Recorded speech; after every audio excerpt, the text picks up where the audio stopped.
40-এর পর শরীর ফিট রাখার জন্য ডায়েটে পর্যাপ্ত প্রোটিন জরুরি। সমস্যাটা কোথায়? বয়স বাড়ছে, আয়নার সামনে তাকালে হয়তো দেখছেন দু একটা চুল পেকেছে, কিন্তু সিঁড়ি দিয়ে উঠতে গেলে আগের চেয়ে একটু বেশি হাঁপিয়ে যাচ্ছেন।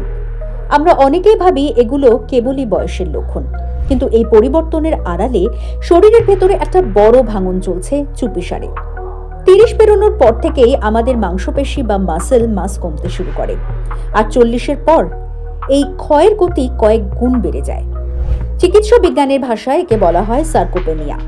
এর ফলে আপনি কেবল দুর্বল হয়ে পড়েন না, মেটাবলিজম কমে যাওয়া থেকে শুরু করে হাড়ের ব্যথা, সবকিছুর শুরু এখান থেকেই। আর এই পরিস্থিতি সামাল দেওয়ার 1 নম্বর হাতিয়ার হলো প্রোটিন। কেন চিকিৎসকেরা 40-এর পর প্রোটিনে এত জোর দিচ্ছেন? কারণ প্রোটিন হলো আমাদের শরীরের বিল্ডিং ব্লক। এটি কেবলমাত্র জিম করা পেশিবহুল শরীরের জন্য নয়, বরং আপনার হরমোন তৈরি, রোগ প্রতিরোধ ক্ষমতা বাড়ানো এবং শরীরের প্রতিটি টিস্যু মেরামতের জন্য অপরিহার্য। গবেষণা বলছে 30-এর পর প্রতি বছর প্রায় 0.8% পর্যন্ত পেশি আমরা হারাই। পর্যাপ্ত প্রোটিন না খেলে এই পেশির জায়গা দখল করে ক্ষতিকর ফ্যাট, ফলে শরীরে বাসা বাঁধে ডায়াবেটিস বা ওবেসিটির মতন সমস্যা। বিশেষ করে মহিলাদের জন্য এটি আরও বেশি জরুরি। পেরিমেনোপজের সময় হাড়ের ক্ষয় রোধ করতে, ত্বকের জেল্লা ধরে রাখতে এবং অকারণে মুড সুইং কমাতে প্রোটিন ম্যাজিকের মতন কাজ করে। তাই দামি অ্যান্টি এজিং ক্রিমের থেকেও বেশি দরকার পাতে সঠিক পরিমাণ প্রোটিন। কতটা এবং কিভাবে খাবেন? তাহলে প্রশ্ন হলো, সারাদিনে ঠিক কতটা প্রোটিন আপনার প্রয়োজন? সাধারণ হিসেব হলো আপনার ওজনের প্রতি কেজিতে 1 থেকে 1.2 গ্রাম। অর্থাৎ আপনার ওজন যদি 60 কেজি হয়, তবে দিনে অন্তত 60 থেকে 72 গ্রাম প্রোটিন আপনার শরীরে যাওয়া চাই। তবে এখানে একটা ছোট্ট ট্রিক আছে।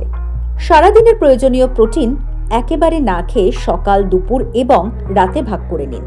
এতে শরীর অনেক বেশি কার্যকরীভাবে সেই প্রোটিন ব্যবহার করতে পারবে। উৎস কি হবে? অপশন প্রচুর। মাছ, মাংস, ডিম বা দুধ তো রয়েছেই। যারা নিরামিষাশী তাদের জন্য ডাল, সয়াবিন, পনির, রাজমা বা আমন্ড হতে পারে আদর্শ। প্রাণীজ প্রোটিনে সব ধরনের অ্যামাইনো অ্যাসিড থাকলেও কয়েক পদের ডাল মিশিয়ে খেলে উদ্ভিজ্জ প্রোটিন থেকেও আপনি সমান পুষ্টি পেতেই পারেন। কেবল খাবার নয়, চাই অভ্যাস। মনে রাখবেন, প্রোটিন পাউডার বা সাপ্লিমেন্ট নেওয়ার আগে সবসময় বিশেষজ্ঞের পরামর্শ নিন, কারণ প্রাকৃতিক খাবারের থেকে ভালো বিকল্প আর কিছু হয় না। সবশেষে একটা কথা, শুধু প্রোটিন খেলেই হবে না। সেই প্রোটিনকে কাজে লাগাতে গেলে শরীরকে কিছুটা নাড়াচাড়া করতেই হবে। রোজ অন্তত 30 মিনিট হালকা ব্যায়াম বা স্ট্রেংথ ট্রেনিং পেশির শক্তি ধরে রাখতে সাহায্য করবে। 40-এর পর সুস্থ থাকা কঠিন নয়। সঠিক ডায়েট আর সঠিক সচেতনতা, একটু সহজ সমীকরণেই আপনি থাকতে পারেন চিরকাল ফিট।